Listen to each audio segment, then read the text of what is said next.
Thank you very much.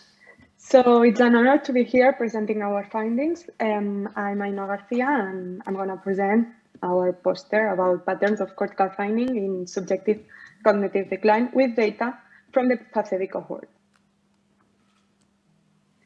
So, subjective cognitive decline is the self-perception of cognitive deficits without impairment on a standardized cognitive test.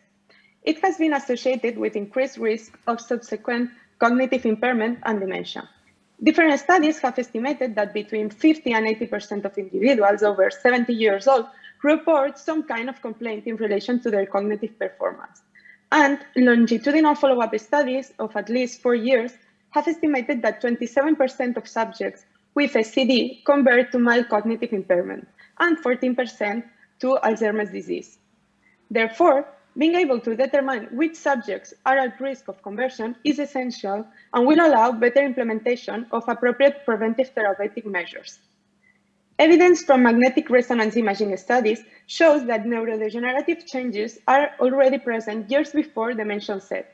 Thus, examining brain changes in SCD may contribute to identify potential biomarkers at an early stage of Alzheimer's disease.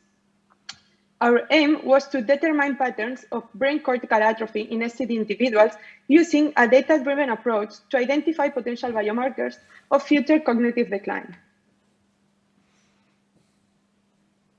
FACEHBI is a long-term study of cognition, biomarkers, and lifestyle that has been designed upon an innovative symptom-based approach using SCD as target population. We included 147 individuals with SCD from the FACEHBI cohort. For this study, we have included the baseline data from magnetic resonance imaging and PET scans, and also all participants were clinically followed up. The magnetic resonance images used were processed with free surfer to obtain cortical thickness measurements of 68 brain regions, 34 from each hemisphere. To analyze the data, we averaged the measurements of the regions in both hemispheres, and we also used the low variance filter, both methods to reduce the dimensionality of the data. This dimensionality reduction was done to avoid overfitting. When does overfitting occur?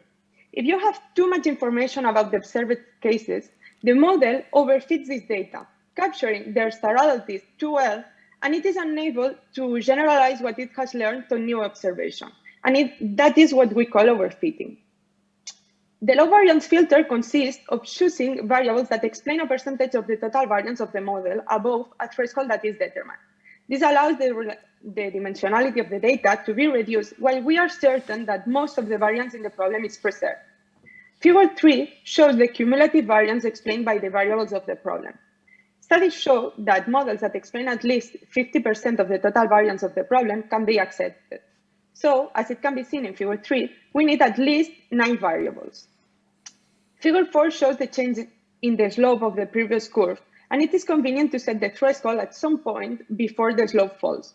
So, as indicated with the red line, we took into account the 10 variables with the highest variance in the problem. In this case, the threshold was set at 3%, or in other words, each variable selected explains 3% of the total variance or more. Taking into account the characteristics of the data, the dimensional space obtained by 10 variables is suitable for reducing overfitting, and it will explain 54% of the total variance of the problem. After applying the low variance filter, we have retained cortical thickness measurements from 10 regions that explains 54% of the total variance in the data. Here, in Figure 5, are shown these 10 brain regions whose cortical thickness measures have been used for the cluster analysis. As we can see, regions of the temporal, cingulate, and frontal cortex have been included. There are multiple clustering methods that can be applied to the problem. In this case, we chose the WORD method, which is a hierarchical clustering technique. In Figure 6, we can see the process of how this cluster method works. So, as it is shown, the different clusters at each level are created from the union of the clusters of the lower level.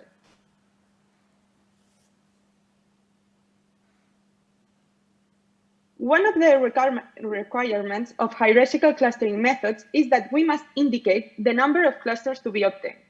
To select this objectively, we use an R function from the NV class library that calculates different indices that choose the most optimal number of clusterings according to different criteria. Figure 7 shows the results obtained. Of these 30 indices, 10 indicated that the most appropriate number of clusters was 3. In figure 8 shows the resulting dendrogram after clustering the individuals in the study. As can be seen, the groups obtained are properly balanced. From the analysis carried out, SCD individuals were divided into 3 different clusters, each one for a regional neuroanatomical subtype. We have compared the cortical thickness measurements of all brain regions between the 3 groups obtained. The results presented are those obtained after correcting for the covariates age, gender, and years of education, and also correcting with Bonferroni for multiple comparisons. We obtained a non-atrophied subtype characterized by a generalized increased cortical thickness compared to the other 2 subtypes. Those regions whose cortical thickness is greater compared to the other 2 subtypes are marked in blue in figure 9. Then, comparing these 2 other subtypes with each other, one of them is characterized by atrophy in the temporal region, as it is shown in red in figure 10, while the other subtype has atrophy in the cingulate and parahippocampal regions, as shown in yellow in figure 10 as well. After finding the regions where atrophy of each subtype occurs, several comparisons between clinical, cognitive, and biomarker variables were carried out between the groups. Results presented in figure 11 are those obtained after using age, gender, and education years as covariates in logistic regression and ANCOVA analysis. We obtained a non-atrophy subtype characterized by younger age in comparison with the temporal and the cingulate subtype. Regarding the temporal subtype, it is characterized by having a worse performance in verbal fluency and processing speed tasks in comparison to the non-atrophy subtype.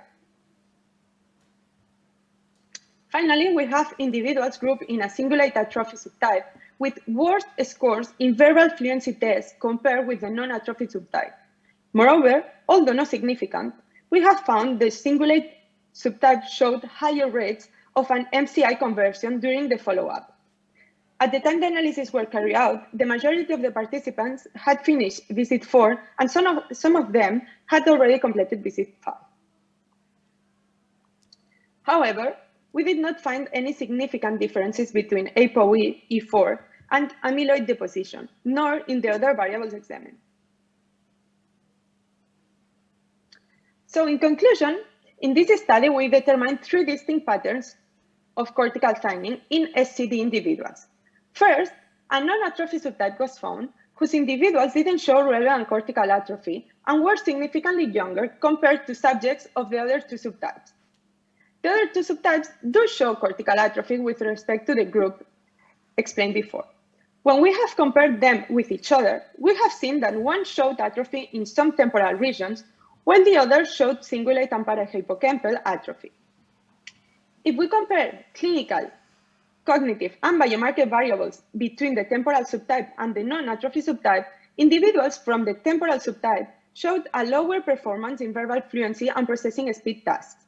If the comparisons are between the cingulate subtype and the non-atrophy subtype, individuals in the cingulate subtype were also characterized by worse scores in verbal fluency tests. Furthermore, they showed a greater risk to conversion to MCI compared with the other 2 subtypes. These preliminary findings could show the earliest neuroanatomical changes that may precede future cognitive decline, allowing an early diagnosis and a better implementation of preventive measures. Thank you very much for listening to me.